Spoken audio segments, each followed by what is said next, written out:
और इन सब के बीच एक और बड़ी खबर, कृषि राज्य मंत्री कैलाश चौधरी ने लेफ्ट संगठनों पर किसानों को भड़काने का आरोप लगाया है। किसानों को इनसे सावधान रहने की हिदायत भी दी है और आज होने वाली बैठक से सकारात्मक नतीजे निकलने की उम्मीद भी जाहिर की गई है। हम तो अपील ही कर रहे हैं कि शांति प्रिय वो अगर अपना आंदोलन चला रहे हैं तो शांति प्रिय निश्चित रूप से शांति से ही चलेगा आंदोलन, वो कर सकते हैं, ये उनका अधिकार है। लेकिन हम तो यही चाहते हैं कि इसकी समाधान हो। कब तक ये आंदोलन चलेगा? मैं तो ये सोचता हूँ कि इस कानून के अंदर अगर उनको कहीं सुधार की आवश्यकता लगती है कि हमें इसे संशोधन करने की आवश्यकता है तो उसके लिए भारत सरकार है, वो वार्ता करके और उसका समाधान निकालने के लिए तैयार है।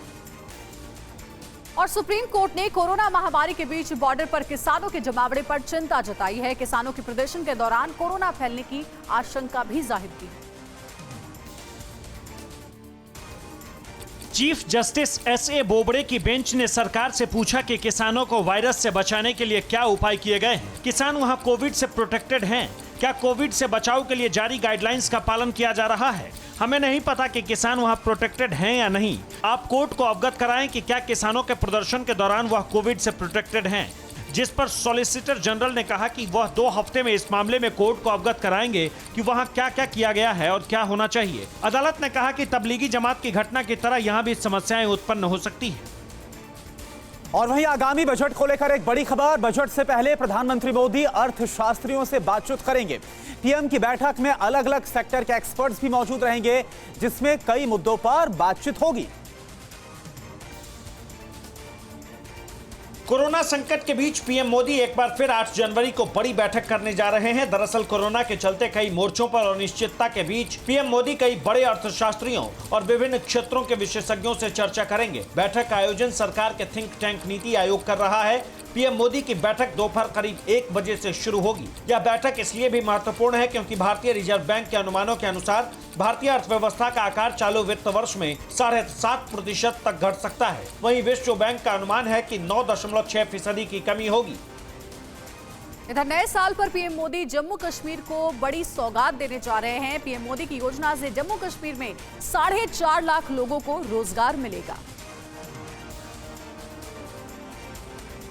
आर्टिकल 370 हटाए जाने के बाद से जम्मू कश्मीर में लगातार रोजगार के अवसर पैदा किए जा रहे हैं। अब पीएम मोदी ने अच्छी कोशिश की है जिससे जम्मू कश्मीर में रोजगार को बढ़ावा मिल सकता है। 28,400 करोड़ की नई औद्योगिक विकास योजना का ऐलान हुआ है। जम्मू कश्मीर में निवेश रोजगार को बढ़ावा देने का मकसद है। जम्मू कश्मीर के उपराज्यपाल मनोज सिन्हा ने कहा कि एक बड़े फैसले के तहत भारत सरकार ने जम्मू कश्मीर के लिए एक नई औद्योगिक विकास योजना को मंजूरी दी है। उन्होंने कहा, नई योजना क्षेत्र में सामाजिक आर्थिक विकास के नए युग की शुरुआत करने और लोगों की आकांक्षाओं को पूरा करने में महत्वपूर्ण भूमिका निभाएगी।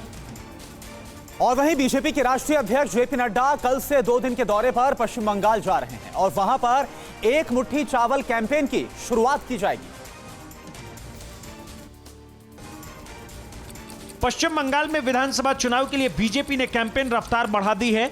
बीजेपी के राष्ट्रीय अध्यक्ष जेपी नड्डा एक बार फिर 2 दिन के बंगाल दौरे पर आ रहे हैं। जेपी नड्डा 9 जनवरी को कोलकाता पहुंचेंगे और वहां से वर्धमान जिले में किसानों के घर जाएंगे और वहां किसान संगठनों से मुलाकात करेंगे। वहां किसानों के यहां भोजन करने के बाद एक मुट्ठी चावल कैंपेन की शुरुआत करेंगे। बीजेपी किसानों और अपने कार्यकर्ताओं के हमले का मुद्दा बनाकर चुनाव प्रचार की शुरुआत कर रही है। विधानसभा चुनाव से पहले बीजेपी का लक्ष्य है 23 जिलों में 48,000 गांवों में पहुंचना। इसके जरिए बीजेपी 74 लाख किसानों से जुड़ेगी। और पश्चिम बंगाल विधानसभा चुनाव के लिए कांग्रेस ने भी कमर कस ली है। कांग्रेस ने सीएम ममता बनर्जी के खिलाफ अभियान का ऐलान कर दिया है। लिफ्ट के साथ चुनावी गठजोड़ में उतरी कांग्रेस बंगाल में अब अपनी सियासी जमीन बनाने में लग गई है। कांग्रेस आज धर्मतला चलो अभियान में सत्ताधारी टीएमसी को घेरने की स्ट्रेटजी बनाई है। कांग्रेस ने अभियान में चीट फंड घोटाले को राजनीतिक हथियार के तौर पर इस्तेमाल किया है। यहां तक तृणमूल और बीजेपी के बीच सीक्रेट अलायंस का आरोप भी लगा दिया है। कांग्रेस ने चीट फंड में अपना सब कुछ गंवा चुके निवेशकों को उनका पैसा वापस करवाने की मांग की है। प्रदेश अध्यक्ष अधीर रंजन की अगुवाई में अभियान प्रदेश कांग्रेस के मुख्यालय विधान भवन से शुरू होगा, जो धर्मतला तक जाएगा और वहां जनसभा में तब्दील हो जाएगा। और वहीं महाराष्ट्र में कांग्रेस के साथ सरकार चला रही शिवसेना ने राहुल गांधी की तारीफ में कसीदे कर दिए हैं और बीजेपी के सामने राहुल गांधी को एक योद्धा, शिवसेना की तरफ से बताया।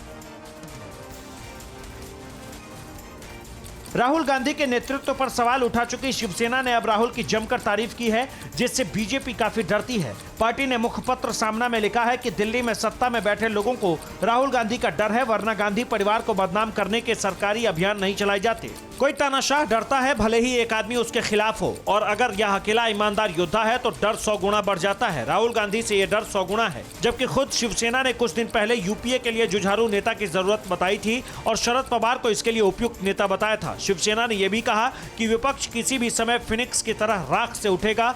देश का इतिहास यही कहता है। फिक्र आपकी, सोमवार से शुक्रवार रात 9 बजे सिर्फ TV9 भारतवर्ष पर।